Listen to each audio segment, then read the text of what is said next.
Hey BFFs, are you balling on a budget or you just balling till you're broke? This week, we're gonna cover my favorite budgeting strategies and how to make the most of your money. And listen, I know budgeting isn't the sexiest topic. I mean, who wants to be told no? But unfortunately, as an adult, sometimes you have to be the one to tell yourself, "We've got food at home."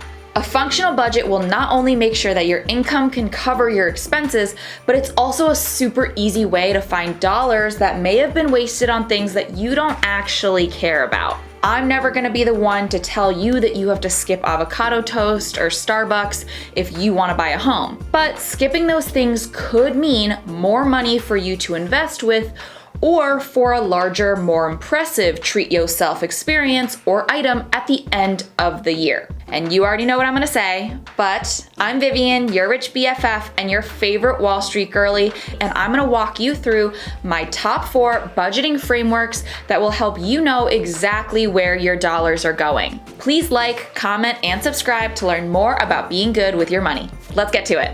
First and foremost, the 50-30-20 method. This is my favorite budgeting strategy because it's so easy. It doesn't require much extra lift, and it also allows for flexibility month to month. It's something where you can just readjust the percentages to fit your needs depending on if your income increases or decreases. Roughly speaking, this method says that 50% of your after-tax income should go towards needs.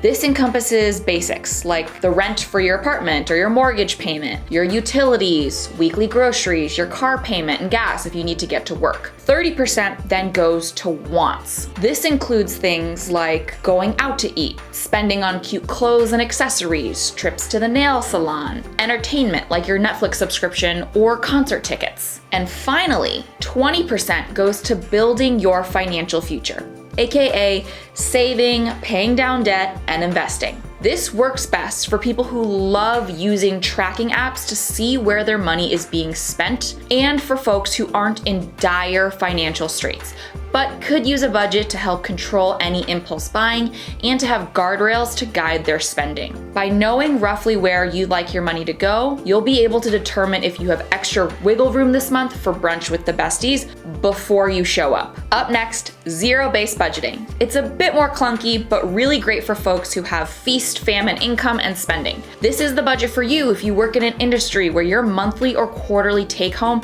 may fluctuate drastically. For example, if you work in sales. So your income will largely depend on your commission checks, or if you're a freelancer who prefers to pick up project-based contract work. Instead of having a hard and fast budget, this method lets people create a new budget every month depending on their needs. In a zero-based budget, every single dollar of your income is assigned to a specific purpose, leaving you with a balance of 0.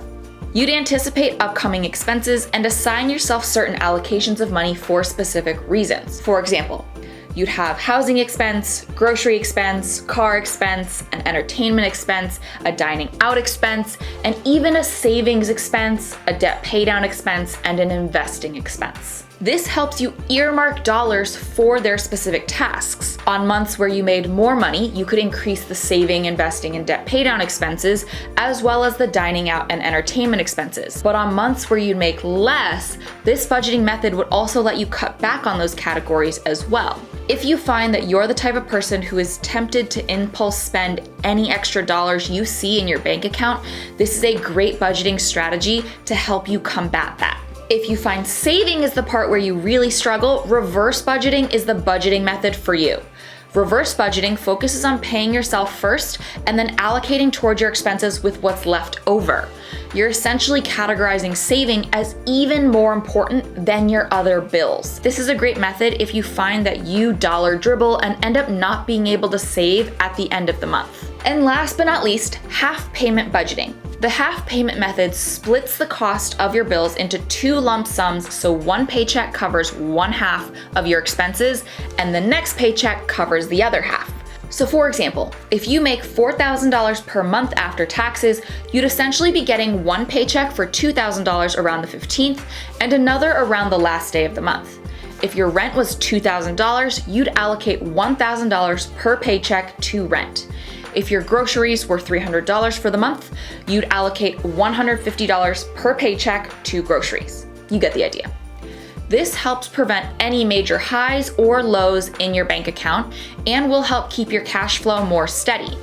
This method is great for corporate employees who get paid twice a month and can consistently count on around the same amount coming in per paycheck. It also helps to ensure that you never overdraft on your checking account. Whew!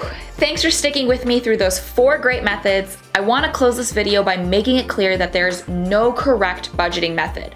The best method is the one that you can stick to and enforce without feeling super anxious or limited. Good luck, let me know your questions, and make sure to like and subscribe for more money, career, and investing tips. Bye guys.